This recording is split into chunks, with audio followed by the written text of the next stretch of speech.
So it's time to buy a house. I want to tell you a few secrets I tell my buyers at every house we look at. When you think you found the one, I want you to take a couple of extra steps. The first step I want you to do is talk to the neighbors. If you see someone outside, just pull over and say, how do you like the neighborhood? Tell me about this area. Tell me what you like, what you don't like. Tell me about who's living next door to that house, right? They always have the scoop. They're a wealth of information. Secondly, I say, walk the streets.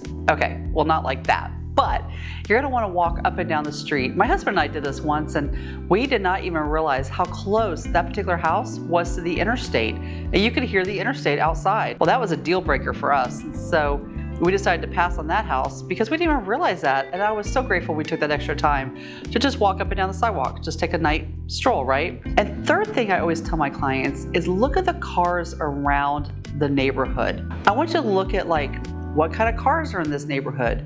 If it's 100% beater cars, then maybe this is a low income neighborhood that I don't really want to be a part of.